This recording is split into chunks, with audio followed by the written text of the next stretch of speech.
It was 10:14 a.m. on a crisp Thursday morning when a sharply dressed black man stepped into the downtown branch of Solace Financial Bank, briefcase in hand, calm stride, sharp eyes. But the moment he crossed the threshold, something subtle shifted. The receptionist's smile faltered, the security guard stiffened, and from the corner office, a loan officer whispered to his colleague, "He lost." His name was Darius Tillman, MBA from Wharton, multi-million-dollar portfolio, but to the staff at Solace, he was just some guy in designer shoes. When Darius asked to speak to the senior loan officer, he was told to come back tomorrow, with an unnecessary list of documents they never asked others for. The irony? Those documents were already in his briefcase. This wasn't new to Darius. He'd spent a lifetime navigating this quiet hostility, grit polished by humiliation. As he walked out of the bank, he didn't fume. He didn't shout. He simply muttered, "They'll learn soon enough." Not a threat. Promise. Inside the bank, laughter followed. "You see that suit? Probably rented. Probably wanted a payday loan. Man thinks he's Mark Cuban." But what none of them knew was that their words were being recorded, overheard by a junior employee named Maya, who'd later become a crucial voice in this story. Born in Baton Rouge, raised by a single mother who worked 2 jobs, first in his family to go to college. His empire, built from scratch. He ran Tillman Acquisitions, a low-profile firm with a reputation for stealth takeovers and surprising deals. His motto, "Own quietly, move loudly later." What brought Darius to that bank wasn't just a loan. It was reconnaissance, the final step in a $9.4 million deal to acquire a historic downtown complex, the very one housing Solace Financial's flagship branch. "Are you sure you want this building, Mr. Tillman? The tenants aren't exactly warm." Darius didn't flinch. "That's precisely why I want it." As bankers laughed at him, Darius was reviewing lease agreements, zoning permits, and building codes. He wasn't just buying brick and mortar, he was buying leverage. Investigative reports later uncovered that Solace Financial had a history of redlining, discriminatory lending, and under-the-radar practices that left black entrepreneurs systematically shut out. Maya, the junior employee, emailed Darius anonymously. "They laughed at you. One even called you a waste of time. I've seen this too often. Just thought you should know." That email didn't surprise Darius, it motivated him. The next day, his lawyers sent final signatures. Escrow closed. The property and the power shifted. Irony sang like a choir when Darius re-entered the bank the next day. Same time, same stride. But this time, he wasn't alone. A building manager flanked him. A legal rep trailed behind. And from behind the receptionist's desk, confusion bloomed. Security moved toward Darius until the building manager raised a hand. "He's the new owner." Silence fell like thunder. He walked past the same loan officer who had dismissed him, knocked on the branch manager's door. "I'm not here for a loan. I'm here to talk lease terms." The same people who mocked him now had to stand up, shake his hand, and say, "Good morning, sir." The psychological reversal was swift and devastating. Darius didn't raise rent. He didn't evict. Instead, he sent a quiet message. Respect isn't negotiable, but humility will be rewarded. Maya sent the audio to a journalist. "I wanted the world to hear what happens behind the suits and smiles." It went viral within days. Hashtag the owner returned. Hashtag respect black wealth. Hashtag Tillman flip. The story became a social media explosion. Part revenge tale, part lesson, all truth. The viral story triggered an independent investigation. Former clients came forward. Discrimination, redlining, profiling. Darius had become a symbol, but Solace had become a case study. In an exclusive interview, Maya said, "I was scared, but I was more scared of being complicit." Solace's PR department issued a canned apology, but it was too late. Darius declined interviews. He didn't need the spotlight, he already owned the building. In a stunning move, Darius offered to sponsor financial literacy programs for underserved communities, funded from the rental income of Solace's lease. Rumors swirled that Solace would be evicted. Darius never confirmed it. But one morning, the bank's branch manager received a notice. Lease will not be renewed. Staff packed up. Clients arrived to lock doors. Solace Financial closed its downtown branch, just months after dismissing a man who now signed their exit papers. The story wasn't just trending, it was transforming the city. Local officials, community leaders, and even rival banks began issuing public statements on racial equity and lending reform. But Darius didn't say a word. His silence echoed louder than their speeches. Solace executives tried to pivot the narrative, portraying Darius as vindictive. But leaked emails revealed internal discussions mocking him as a PR nightmare and calling his success a fluke. These leaks, traced back to an anonymous employee, only fueled the fire. A security footage clip from the first day surfaced. Darius being told to come back tomorrow while a teller rolled her eyes and laughed once he turned his back. The visual evidence shattered any doubt about what had really happened. National media outlets flooded Darius with requests. He declined them all except one, a small, black-owned newspaper called The People's Record. His message was clear: I don't need to be famous. I just need to be effective. Reporters dug into Darius's firm. What they found shocked them. He'd already bought 5 commercial properties across the city, each one tied to institutions with histories of discriminatory practices. A quiet revolution was underway. A class action lawsuit was filed against Solace Financial by 37 black business owners, alleging discriminatory loan denials and predatory interest rates. Darius wasn't part of it. He didn't need the court. He'd already won in a bigger arena: public perception. Darius held a town hall, not in a fancy venue, but in the very lobby of the building Solace had just vacated. Hundreds showed up. He unveiled plans for a community business incubator, prioritizing black entrepreneurs. The crowd erupted in applause.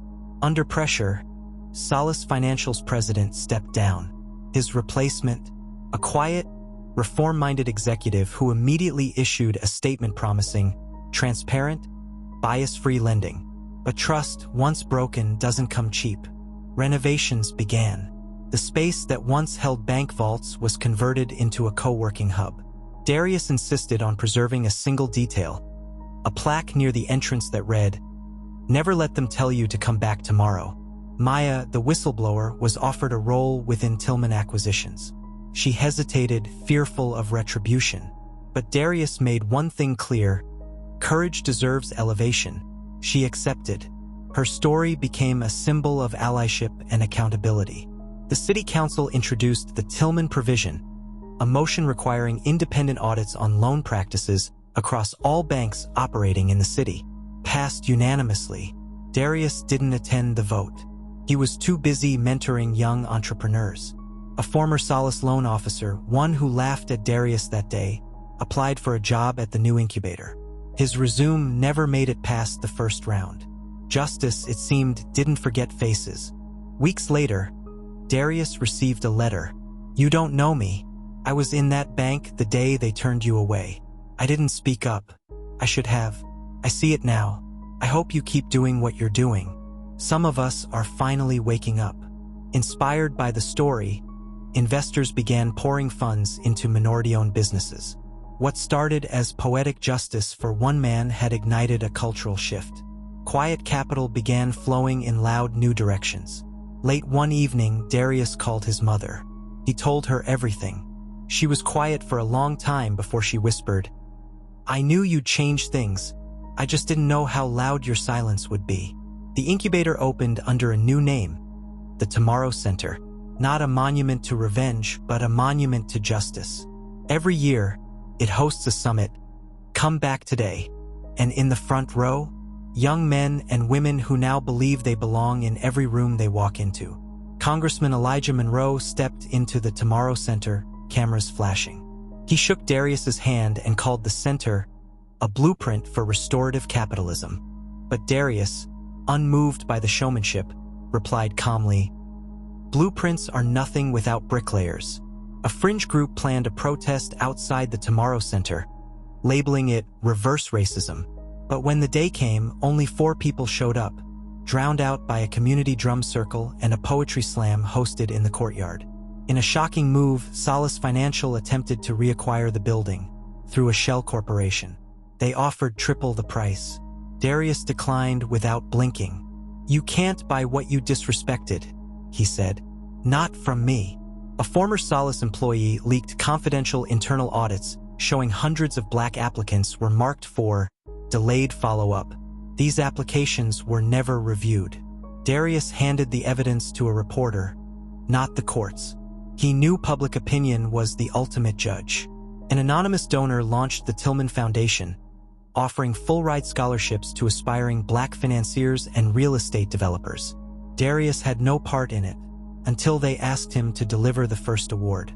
He cried during the speech just once. Outside the center, a 10-year-old girl named Asha set up a lemonade stand. She taped a sign to the table, "Saving to buy my first building like Mr. Tillman." He bought the entire picture, smiled, and whispered, "You'll own the block one day." Darius was invited to speak at a finance summit, hosted by the same institution that once declined his student loan. On stage, he paused, looked at the panel of executives, and said, "I came back today. Now let's talk about tomorrow." Late one night, a brick shattered the front window of the center. No note, no camera footage, but Darius refused to be rattled. The next morning, he replaced the glass with bulletproof panels and had local artists paint scenes of resilience on them. At a gala, one of the senior Solace board members, now retired, approached Darius quietly. "I voted to block your loan," he admitted. "I was wrong." Darius didn't forgive him.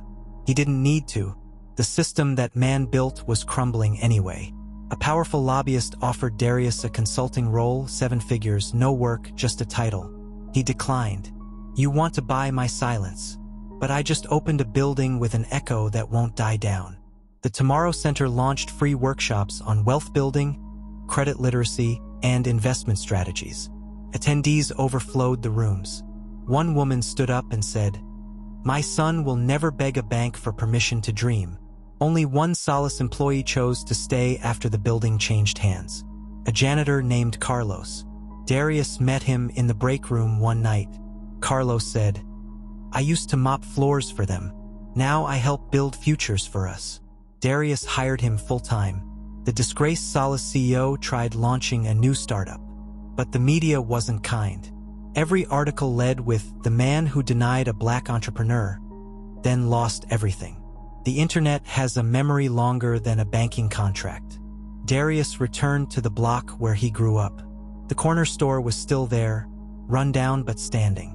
He bought the building on the spot. "It deserves more than survival," he told the owner. "It deserves restoration." At a youth leadership summit, Darius gave a now-famous speech. "They told me to come back tomorrow, so I came back, but not to ask. I came back to take ownership of my name, my worth, and my future. Don't knock again. Build your own door." The room went silent, and then it erupted, because justice, when told right, doesn't just echo, it ignites. A handwritten letter arrived at the Tomorrow Center. It was from a young man serving time for financial fraud. "I never knew we could fight the system by beating it at its own game. You gave me hope that I can still come back tomorrow." Darius quietly arranged for him to have legal counsel. Darius struck an unexpected partnership with the city's failing school district. He donated funds to start a financial literacy program in 5 inner-city schools, requiring real-world investing simulations, savings plans, and entrepreneurship training. He wasn't just building buildings anymore, he was building minds. An anonymous source from a rival bank tried to discredit Darius by fabricating a story, accusing him of misappropriation. But the forged documents were poorly done. Darius exposed the attempt in a single tweet. "They couldn't beat me when I was broke. They definitely can't beat me now." One of Darius's fiercest corporate critics requested a private meeting. He admitted that years ago, he'd rejected Darius's resume without even reading it. "I didn't see you then. Now I can't ignore you." Darius didn't need revenge. The man's regret was loud enough. On a cold fall morning, Darius visited his father's grave. He left a single check folded on the tombstone. It was made out to Legacy. Amount: $1. Memo: You planted the seed. I watered it. Forbes listed Darius as one of the top 30 under 30 financial disruptors. But when asked for an exclusive photo shoot, he declined. Don't photograph me. Photograph the faces in my incubator. They're the real story. Darius donated a building in a struggling neighborhood, but under a different name. No press release. No plaque. When someone found out and asked why he kept it quiet, he said, "Because justice shouldn't come with a receipt." At a televised hearing on racial equity in finance, a senator scoffed, "We can't base national policy on one emotional success story." That clip went viral. The backlash was brutal. 3 days later, he issued a public apology to Darius personally. Across from Solace Financial's flagship branch, a massive billboard went up overnight. It read, "Still waiting for tomorrow?" Darius didn't pay for it.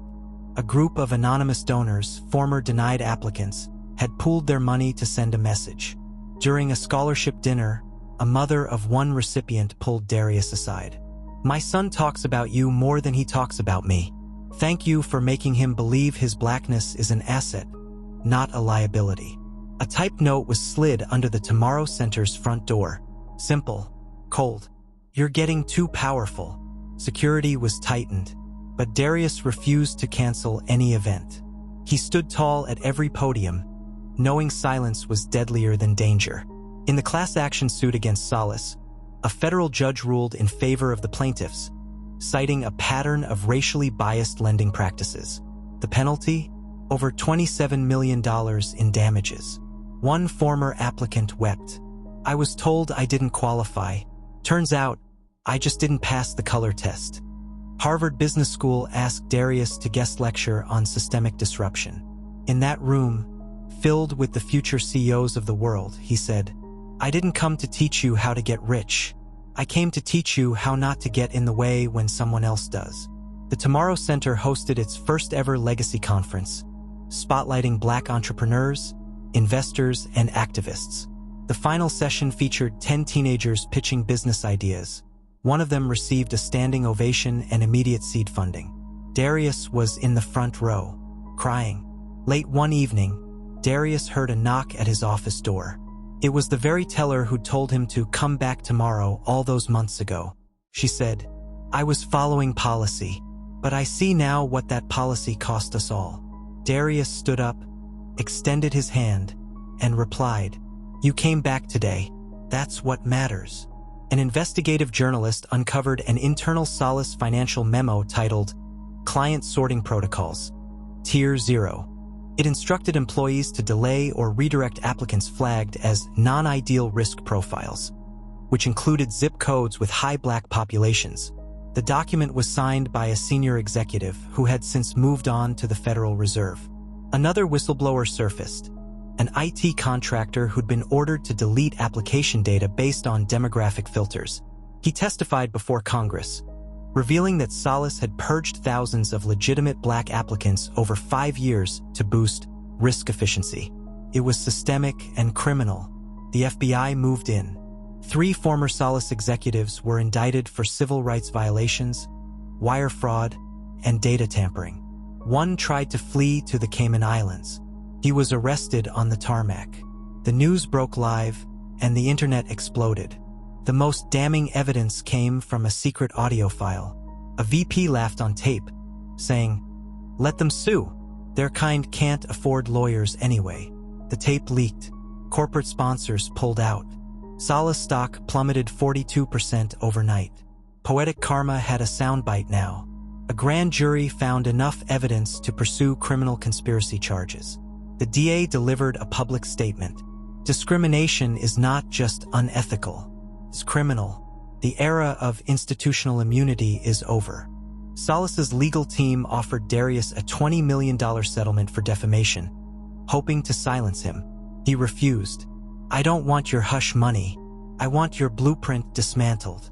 He reinvested in another lawsuit for the thousands of others who couldn't walk away rich. Solace Financial filed for bankruptcy. The name once feared on mortgage contracts and credit denials was now graffiti on abandoned buildings. Former employees held job fairs at the Tomorrow Center. Some were hired, Others were handed pamphlets on ethical reform. A cyber activist known only as Equity 13 hacked into Solis's private database weeks before its collapse. They leaked loan approval algorithms coded with biased variables. Race, education level, and even first names. It wasn't just discrimination. It was data-backed racism. Just as the Solis trial began, the lead defense witness vanished. He left behind a briefcase filled with damning evidence, including burner phone transcripts showing how upper management plotted to shift blame to underlings. The courtroom froze. After months of litigation, the judge issued the final ruling. Solis was guilty of systemic racial bias, data destruction, and financial fraud. Former clients were awarded $112 million in damages. More importantly, new banking regulations were introduced. The Dignity in Lending Act. Darius walked past the original teller window where he'd been told to come back tomorrow. It now displayed a sign. "We see you. We serve you. Today." He placed a single white rose on the sill and walked away smiling. Darius quietly paid off 47 mortgages for black families who'd been denied homeownership by Solis. One family returned to a foreclosed home with a red ribbon on the door. No press, no announcement, just a note. Tomorrow came early. The senator who once dismissed Darius's story proposed a sweeping reform bill named after him. The Tillman Amendment, requiring transparent credit scoring, demographic audits, and algorithm reviews in all major financial institutions. The bill passed. It was unanimous. The mayor declared the first Saturday in August Legacy Day, celebrating economic justice. The city closed the street where the Tomorrow Center stood. Kids sold their first products. Teens pitched businesses. One girl held a sign. "Today we own what we were once locked out of." In a final interview, a reporter asked Darius, "What do you want to say to the bank that told you to come back tomorrow?" He paused, then said, "Thank you. You delayed me, but you didn't deny me. And now, everyone else gets to walk in today." Fade to black. Justice wasn't just served, it was systemically rewritten. Stay tuned for more chilling cases on Cold Case Chronicles, where the truth is always darker than fiction. If you haven't already, make sure you're subscribed to Cold Case Chronicles. We dive deeper into the most chilling, unsolved mysteries, and together, we uncover what was left behind. Like, share, and leave a comment below. We want to hear your thoughts. Stay vigilant. Stay curious. The truth never rests.